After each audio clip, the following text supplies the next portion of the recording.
Kita orang Nusantara itu tentu mengenal yang namanya Bulan Suro.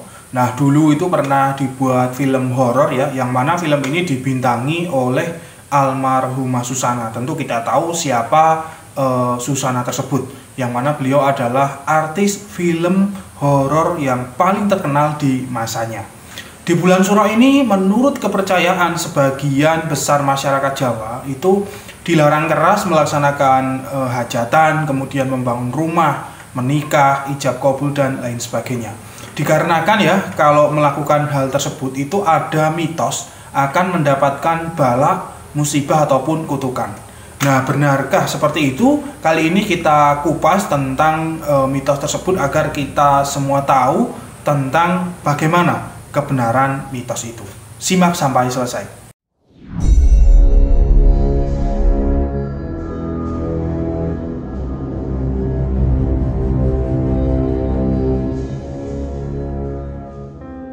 Assalamualaikum warahmatullahi wabarakatuh. Hamdan wa syukranillah. Selamat datang, selamat berjumpa kembali di channel Spiritual 21, investigasi supranatural tanpa batas.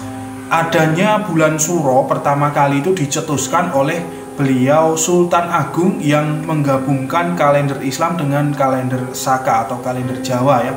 Jadi bulan Suro itu bisa juga disebut bulan Muharram. Namun sebenarnya Suro itu berasal dari kata Asyuro, yang mana Asyuro ini adalah hari ke-10 pada bulan Muharram. Di bulan Suro ini syarat akan hal-hal ritual mistik ya, seperti memandikan pusaka atau disebut dengan jamasan, kemudian kirab budaya, terus pemasangan tumbal, dan lain sebagainya. Kemudian di bulan Suro itu juga terkenal sekali dengan adanya mitos dilarang membangun rumah, kemudian menggelar hajatan, ijab kabul pengantin, dan lain sebagainya. Lalu dari mana awal mula mitos tersebut? Setelah saya telusuri, semua itu berasal dari wejangan ataupun perintah-perintah para leluhur yang kemudian itu dituliskan dalam naskah-naskah kuno. Salah satunya itu adalah dari naskah Kitab Primbon Jawa. Nah, bunyi wejangan dari Kitab Primbon tersebut oleh para leluhur ya, yang ditulis oleh para leluhur adalah kurang lebih seperti ini. Ing sasi Suro lamun ngedekake omah mongko nemu susah. Ing sasi Suro lamun ngijabake penganten mongko tukar padu. Nah, maksud dari wejangan tersebut adalah apabila seseorang itu di bulan Suro membangun rumah, maka itu bakal terkena bala, musibah, yaitu kesusahan, kesulitan dalam kehidupannya. Contohnya mungkin sulit rezeki, sulit jodoh, dan lain sebagainya. Kemudian apabila di bulan Suro itu melaksanakan ijab kabul pengantin, maka nantinya keluarga pengantin tersebut itu tidak akan harmonis. Akan ada saja masalah keluarga sehingga menimbulkan pertengkaran di keluarga tersebut. Bagi masyarakat Jawa khususnya itu sangat menjunjung tinggi sekali wejangan para sesepuh tersebut, sehingga kalau tiba di bulan Suro itu sangat jarang sekali kita temui orang Jawa itu melaksanakan ijab kabul pengantin, kemudian melaksanakan hajatan, maupun membangun rumah atau sebuah bangunan tertentu. Selain daripada wejangan itu ya pemirsa sekalian, itu ternyata larangan melakukan hajatan dan lain sebagainya di bulan Suro tersebut mempunyai filosofi khusus. Saya mencoba mentelaahnya dan saya menemukannya itu di sebuah kitab ya, kitab ini yang namanya kitab ini adalah kitab Lataif at-Thaharah. Nah, kitab ini ditulis oleh beliau, yaitu seorang ulama yang sering dijuluki Mahaguru Ulama Nusantara. Beliau adalah gurunya Raden Ajeng Kartini, yaitu beliau Kiai Muhammad Sholeh bin Umar As-Samaroni atau sering disebut dengan Mbah Kiai Soleh Darat. Dijelaskan dalam kitab Lataif at-Thaharah ini ya, bahwa di bulan Suro itu ada peristiwa-peristiwa yang sangat penting. Yang pertama itu adalah selamete Sayyidina Musa lan kereme Fir'aun. Artinya di bulan Suro itu adalah bulan di mana Nabi Musa itu diselamatkan oleh kekejaman Fir'aun. Di bulan Suro inilah Fir'aun itu ditenggelamkan Allah itu di Laut Merah ya. Fir'aun di sini disinyalir itu adalah Raja Ramses II yang saat itu menjadi raja di Mesir, namun beliau itu dikenal dengan raja yang sangat dolim. Kedolimannya yaitu Fir'aun atau Ramses II ini memberikan aturan agar membunuh semua bayi laki-laki yang lahir. Hal itu dilatar belakangi karena pada waktu itu rakyat Bani Israel itu aktif mempelajari kitab peninggalan Nabi Ibrahim atau suhuf peninggalan Nabi Ibrahim. Di dalam kitab tersebut itu dinyatakan bahwa akan lahir seorang anak laki-laki dari keturunan Nabi Ibrahim yang mana akan menghancurkan salah satu raja Mesir yang berkuasa. Kemudian yang kedua yaitu slamete Nabi Ibrahim saking geni Namrud.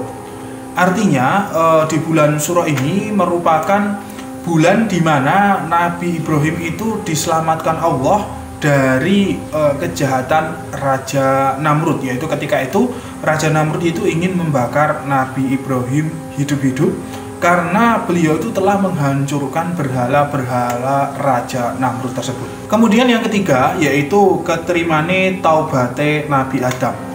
Artinya di bulan Suro ini adalah suatu peristiwa penting, yaitu ada suatu peristiwa bagi nenek moyang manusia di seluruh dunia, yaitu beliau Nabi Adam.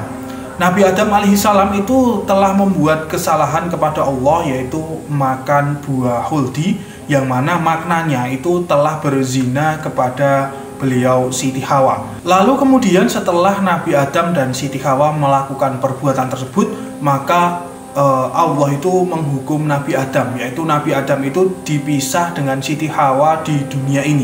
Kemudian di saat itulah Nabi Adam itu menyadari semua kesalahannya dan kemudian beliau itu bertaubat. Nah, taubat Nabi Adam ini ternyata diterima oleh Allah Subhanahu wa taala. Diterimanya taubat Nabi Adam ini terjadi di bulan Suro atau di bulan Muharram tersebut. Kemudian yang selanjutnya yaitu sinepurone dosone Nabi Daud ya. Artinya yaitu di bulan Suro ini dosa atau kesalahan dari beliau Nabi Daud alaihissalam itu diampuni oleh Allah Subhanahu wa taala. Lalu apa kesalahan Nabi Daud tersebut? Pada waktu itu Nabi Daud itu memiliki istri sebanyak 99 wanita ya. Memang kalau orang-orang zaman dulu ya, nabi-nabi zaman dulu itu istrinya banyak-banyak karena aturan dari kitab suci dari Tuhannya itu berbeda-beda pemirsa. Nabi Daud ini ingin menggenapkan istrinya itu menjadi 100 ya. Namun wanita yang ingin dijadikan istrinya tersebut adalah seorang wanita yang telah memiliki suami, yaitu seorang petani. Kemudian Nabi Daud meminta suami wanita itu untuk menceraikan istrinya dengan tujuan agar si wanita bisa dipersunting atau dinikahi oleh beliau Nabi Daud. Nah, kemudian Allah itu segera mengutus 2 malaikat untuk menegur Nabi Daud tersebut karena telah melakukan suatu perbuatan yang tidak baik, yang mana perbuatan ini tentu melanggar kerasulan Nabi Daud tersebut. Lalu Nabi Daud pun menyesal dan bertaubat atas kesalahannya, yaitu dengan terus-menerus bersujud kepada Allah itu selama 40 hari 40 malam tanpa makan dan minum. Dan akhirnya Allah mengampuni kesalahan Nabi Daud tersebut tepat di bulan Suro atau di bulan Muharram. Kemudian yang selanjutnya yaitu mudune Nabi Nuh saking kapale. Artinya di bulan Suro itu adalah di mana Nabi Nuh dan para umatnya itu turun pertama kali dari kapal yang ditumpanginya. Peristiwa itu bermula yaitu ketika Nabi Nuh mendapat wahyu bahwa akan ada bencana air bah terbesar di dunia. Oleh Allah, Nabi Nuh diperintah untuk membuat kapal yang besar untuk menyelamatkan semua umat manusia. Namun ketika itu tidak semua umat itu percaya akan wahyu dari Allah tersebut yang diberikan kepada Nabi Nuh. Mereka itu menganggap hanya ramalan, yaitu ramalan untuk mencari sensasi saja. Nah, bagi yang percaya ya, sebagian mereka juga percaya, itu mereka ikut Nabi Nuh menaiki kapal tersebut. Namun bagi yang tidak percaya, mereka mencemooh dan menghinanya ya. Sampai akhirnya bencana air bah itu pun terjadi. Semua manusia mati tenggelam kecuali Nabi Nuh dan beserta umat beserta orang-orang yang ada di kapal itu. Dan yang ada di kapal itu ternyata bukan hanya manusia ya, tetapi banyak hewan-hewan juga yang diikutkan. Kemudian dijelaskan juga dalam kitab Lataif at-Thaharah ini ya, karya Mbah Soleh Darat, bahwa awal mula Nabi Nuh itu naik kapal beserta para umat manusia itu di awal bulan Rajab. Kemudian turun dari kapal tersebut itu pada tanggal 10 bulan Muharram. Lalu setelah turun itu Nabi Nuh beserta para umat manusia yang selamat dari bencana air bah terbesar di dunia itu mengumpulkan semua bahan-bahan makanan yang tersisa, yang jumlahnya diperkirakan itu ada 40 jenis bahan makanan. Lalu semua bahan makanan itu dimasak dan dimakan bersama-sama semua orang yang selamat tadi. Itulah awal mula adanya ritual selamatan di bulan Suro, yaitu untuk mengungkapkan rasa syukur kepada Allah atas keselamatan, kesehatan, dan rezeki yang telah diberikan ya, sehingga umat manusia masih ada sampai saat ini.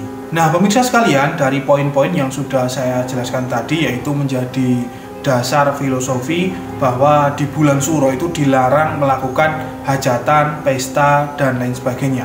Bulan Suro itu haruslah dipergunakan untuk merenungi, introspeksi diri, berdoa, ataupun meditasi, atau apapun itu, yang pada intinya itu mengingat tentang kebesaran dan kekuasaan Allah.